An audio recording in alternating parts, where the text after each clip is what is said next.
Hey YouTube, I'm Ali, welcome to the channel. In today's episode we're going to be looking at Castle Panic, a board game that's now 11 years old with a number of different variants, but this is the original. Does it still hold up? Let's find out.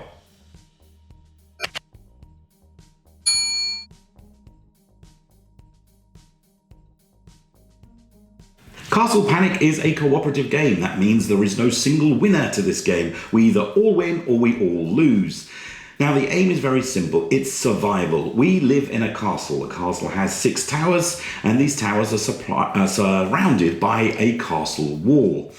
Each round, 2 monsters will be drawn from a bag and they will emerge from a forest on the board, heading towards the middle of the board where our castle is. Each round thereafter, these monsters will move 1 step closer, 3 or 4 steps in, and they've touched our walls. If they touch a wall, the wall disappears, and so the monster takes some damage. Most monsters only have 1 bit of damage and they'll die, but there are a few there that are quite strong and will carry on through. Those will hit the tower next, and if they hit a tower, the tower disappears. Remember, we need 1 tower to stand for us to win. This is quite a difficult ask because there are a lot of monsters and some of them are pretty tough. Now, thankfully, we do have some form of defense, and that form of defense is a deck of cards that we will all draw from each round. The deck contains archers, swordsmen, and knights, as well as a few other bits and pieces, which will allow us to attack certain areas of the board. If those areas contain a monster, great, we're attacking a monster. The clever bit about this game, the strategy where this is played, is in playing those cards correctly, making sure the right player has that card to play during his turn to attack the right monster at the right time and ensure that they don't attack our tower or our city walls. This game is suitable for everyone. It's a family game, no taboo subjects here at all. The box says 10 plus. I'm going to disagree with that, as I always do, and probably go for around 6 or 7 plus. Number of players, it says 1 to 6. I've got no issue with that. We have played it occasionally with 1 player. It's a really good game as a single player game, but it's definitely better with more players. Now, strangely, I'm not going to suggest that it's best playing with 6, which is the maximum number of players you can play this game with. We personally have found it that 4 players are better, and that may be because we're a family of 4 and the extra 2 players we had when we played it were outside the family and perhaps didn't quite understand the thinking we had and the flow we had as a family. So maybe that's a little bit biased, but my recommendations are 1 to 6 players, best played with 4 people. In terms of duration, single player, it took me about 40 minutes to play, a little bit less than that.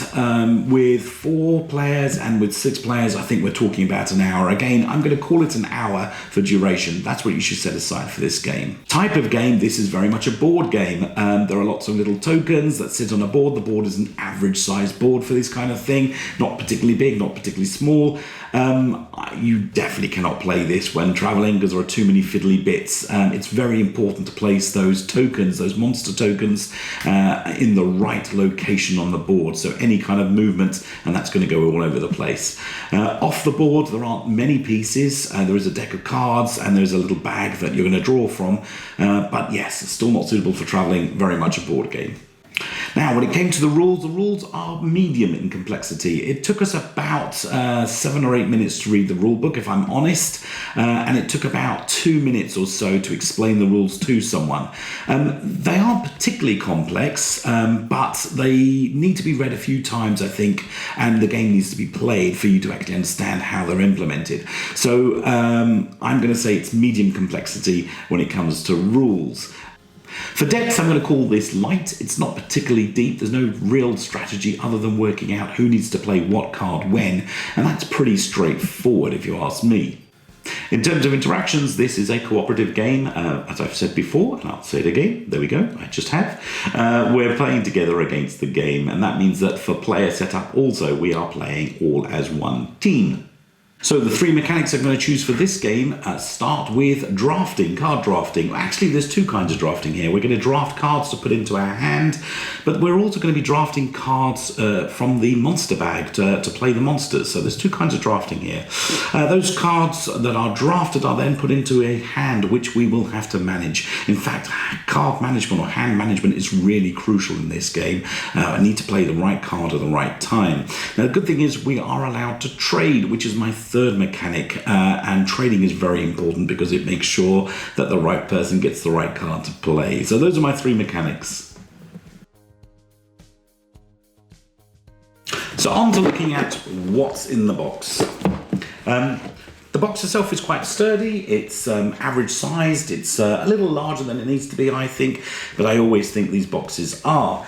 Inside you get a rule book. The rule book is the same size as the box, a little bit of shine there on the camera. It's very well explained, lots of very cartoony big drawings, takes a bit of reading, but what you're reading there is lots of examples. There are lots of powers that the monsters have, and some of the tokens give you special changes to the rules, so that's why it's not a simple read, but it's all there. Didn't have to look anything up. Very happy with the rules. The board itself is 4 squares. That's the size of it. Well, you're looking at the back end of it, so you can't see anything, but this is a depiction of the forest around us. And in the middle is our castle. Nice thick card, opens up, doesn't take up huge amounts of space. Great board. Now the box itself has a cardboard inlay, and there's a lot of wasted space here. I don't particularly like that, so I would have opted for a smaller box personally, or a thinner box. You get your castle walls and your castle towers on little plastic stands in this bag here. You get a dice to roll, which determines where the monsters are going to emerge from. You get monster tokens, a big bag of them. This is great. It's a pity you don't get a bag to put these into, because you're going to be drawing blind from something. I think the rulebook talks about using a cup. We actually used a little bag. In fact, we got the expansion for this game and we used the bag from that to do that. And then finally, and most importantly, we get these little cards, which are our defense cards, which has got the archer and the fortify and whatnot in there. So yeah, that's what you get for the game. Not a huge amount of stuff, but enough to play, which is all you need, really.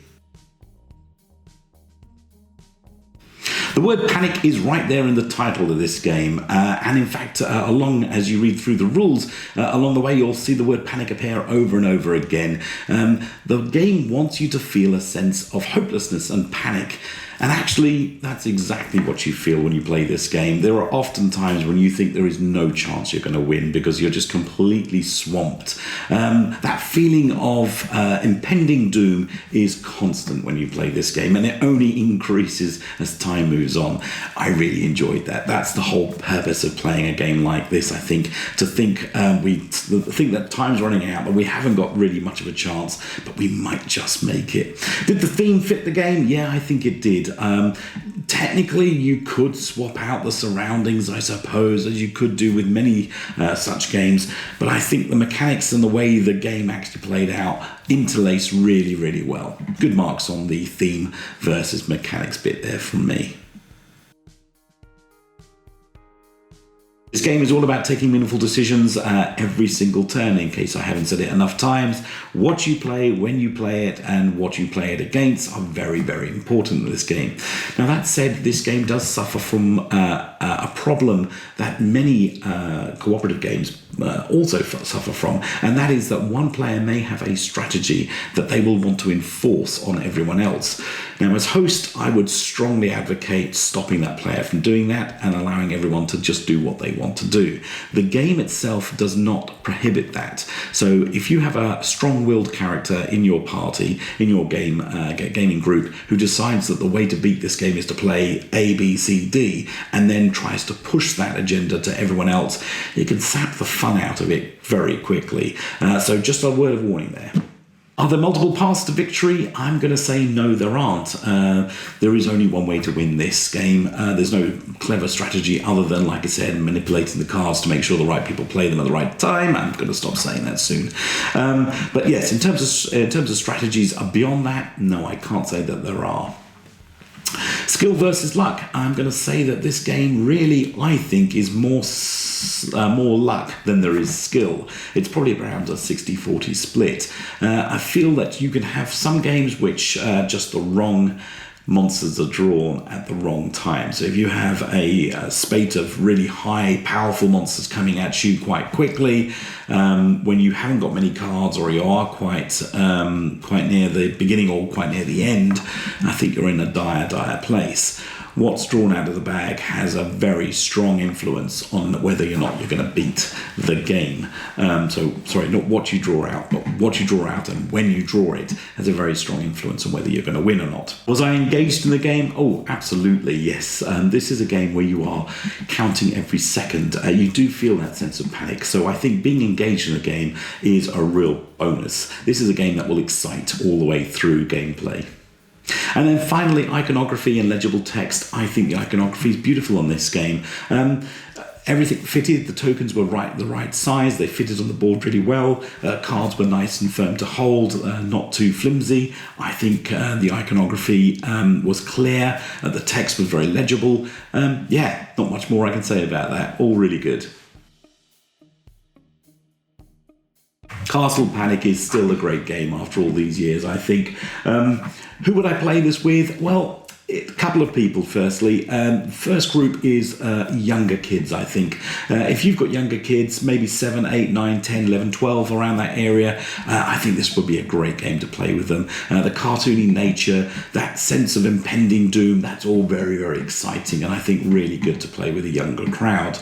The other group you could try this with is people that haven't necessarily played board games before. It's a co-op game and I strongly advocate playing co-op games with people who don't normally play board games because you're going through the journey together and there isn't that kind of antagonistic gameplay at all in this game.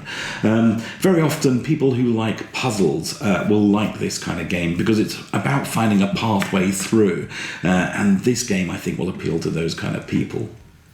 So that's my review done. I hope you've enjoyed it, and if you have, consider giving me a thumbs up on this video. If you enjoyed my approach to videos and to game reviews, well, look out for them because I'm going to produce them every Friday from now on. Perhaps consider subscribing to the channel. I'd greatly appreciate if you did. For now, until next time, guys, take care.